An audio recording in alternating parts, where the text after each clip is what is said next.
9/3/2025 నుండి 16/3/2025 వరకు శ్రీ శ్రీ శ్రీ లక్ష్మీ నరసింహస్వామి దేవస్థానం ఆధ్వర్యంలో బ్రహ్మోత్సవాలు ప్రారంభం. యోగముద్రలో ఈ క్షేత్రమందు వెలసిన శ్రీ లక్ష్మీ నృసింహస్వామి వారిని మానసిక రోగములను నివారించే పరమాద్భుత మూర్తిగా భక్తులు విశ్వసిస్తారు. తీవ్రమైన మానసిక వ్యాధులతో బాధపడుతూ గొలుసులతో బంధింపబడి ఈ క్షేత్రమునకు తేబడిన వ్యాధిగ్రస్తులు ఒక మండలము అనగా 40 రోజులు ఉదయం సాయంత్రం క్రమం తప్పకుండా శ్రీ స్వామివారి ప్రదక్షిణలు గావించి శ్రీ స్వామివారిని అర్చించి తీర్థము స్వీకరించి సాంబ్రాణి పొగ వేసుకుంటే వారి వ్యాధులు నయమవుతాయి. మానసిక వ్యాధులే కాకుండా భూత ప్రేత పిశాచాది శారీరక బాధగ్రస్తులు, దారిద్ర్య రుణగ్రస్తులు మరియు సంతానము లేనివారు అర్చించినంత మాత్రమున వారి సకల కోరికలు నెరవేరుతాయి. ఈ ఆలయమునందు పాంచరాత్ర ఆగము సాంప్రదాయానుసారము ప్రతినిత్యము త్రికాల ఉదయము మధ్యాహ్నం సాయంత్రం వేళలో నివేదనలు అర్చన నీరాజన మంత్ర పుష్పములు జరపబడతాయి. ఈ క్షేత్ర సందర్శన గావించి అర్చన నీరాజన మంత్ర పుష్పములతో శ్రీ స్వామివారిని సేవించిన భక్తులకు శ్రీ లక్ష్మీ నరసింహస్వామి వారు కటాక్షించి సామీప్యం సాలోక్యం సారూప్యం సాయుధ్యములచే ముక్తి చతుష్టాయనము అనుగ్రహిస్తారనుటలో ఏమాత్రమూ సందేహమో లేదు.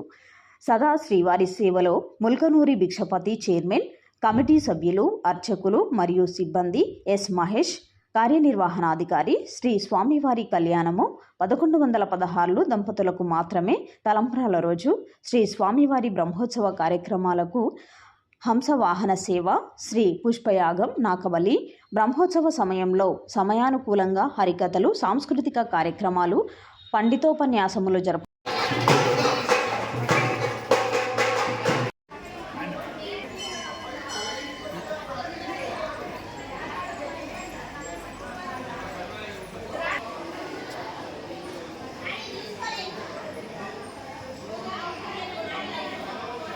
గండ దీపానికి గురి మీద పోసుకుంటే గండాలన్నీ ఒడ్డెక్కుస్తాయి, బాగుంటాయి. ప్రతి ఒక్క భక్తులు గండ దీపాన్ని మీద పోసుకుంటే గండాలన్నీ ఒడ్డెక్కుస్తాయి.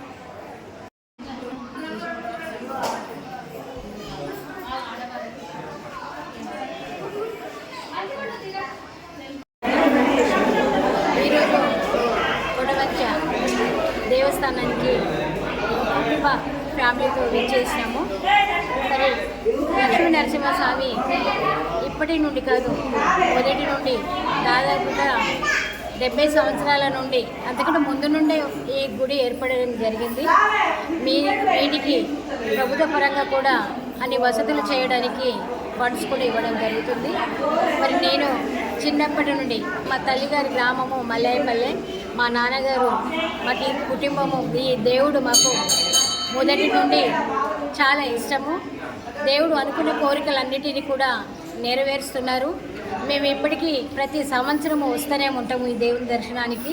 మేము వచ్చినప్పుడు కూడా మాకు దర్శనం చాలా మంచిగా జరుగుతుంది. ఇక్కడ మేము అనుకున్న కోరికలు మా కొడుకు కోడలు మా మధ్య వాళ్ళు మా ఫ్యామిలీ మా సార్తో పాటు మా మనవలు దేవుడు మా అందరినీ చల్లగా చూస్తున్నారు. ఈ టెంపుల్కి చాలా వైభవమైన పేరు ఉన్నది. ఎందుకంటే ఏ ప్రజలైనా కానీ ఎవరు కానీ మహిళలు సంతానం లేని వారికి సంతానము, మరి వాళ్ళకి ఉద్యోగాలు కావాలంటే ఉద్యోగాలు, ఈ ప్రతి ఒక్క విషయంలో దేవుడు అందరినీ చల్లగా చూస్తున్నారు. మేము ఈ దేవుడు చాలా ఎక్కువగా నమ్ముకుంటాము. మేము అనుకున్న కోరికలు నెరవేరుస్తున్నారు. ప్రతి సంవత్సరం దర్శనం చేసుకుంటున్నాము. జై శ్రీమన్నారాయణ. భగవత్ బంధువులకు తెలంగాణ రాష్ట్రము భూపాల్పల్లి జిల్లా రేగొండ మండలంలోని కొడవటంచ గ్రామంలో శ్రీ లక్ష్మీ నరసింహస్వామి వారు స్వయంభూగా వెలిసిన పుణ్యక్షేత్రము. ఆ క్షేత్రము పెద్దలు చెప్పినట్టుగా మాందాత కాలము నాటి నుండి ఇక్కడ ఆ క్షేత్రము వెలిసినట్టుగా చెప్తున్నారు.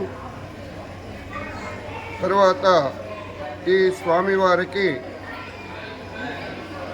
పాంచరాత్ర ఆగమ శాస్త్ర ప్రకారంగా, శ్రీ వైష్ణవ ఆచార్య శాస్త్ర ప్రకారంగా స్వామివారికి రోజు త్రికాలముల యందు ఆరాధన, ఆరగింపు నైవేద్యములు జరుగుతూ ఉత్సవాలు కూడా భక్తుల సందడితో భక్తితో వైభవంగా జరుగుతూ వస్తూ ఉన్నాయి. ఈ ఆలయం కూడా దినదినాభివృద్ధి జరుగుతూ ఉన్నది. భక్తులకు కొంగు బంగారంగా భగవంతుడు ఈ యొక్క లక్ష్మీ నరసింహస్వామి వారు అన్ని కోరికలు నెరవేరుస్తూ భక్తుల వైభవంతో దినదినాభివృద్ధి జరుగుతూ వస్తూ ఉన్నవి. సంవత్సరం పొడుగునా ఉత్సవాలు కూడా మహావైభవంగా భక్తితో జరుగుతూ వస్తున్నాయి.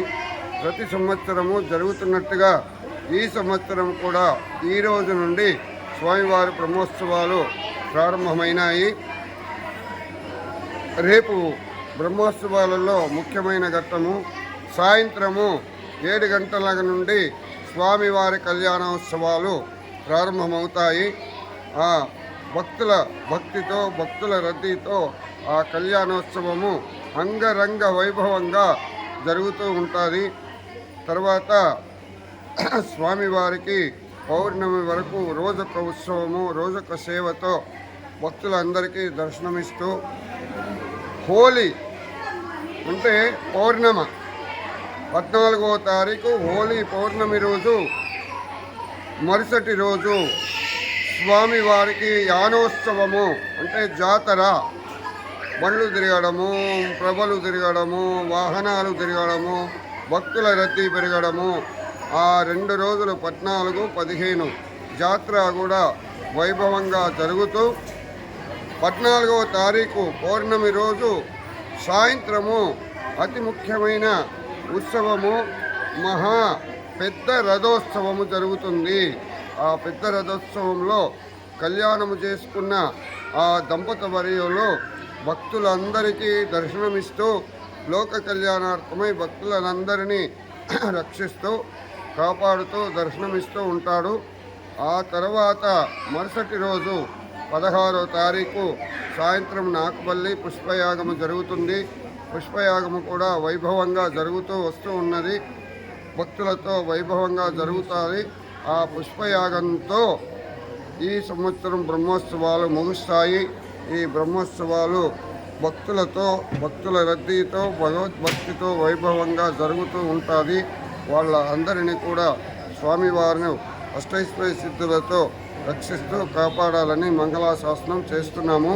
జై శ్రీమన్నారాయణ, జై శ్రీమన్నారాయణ.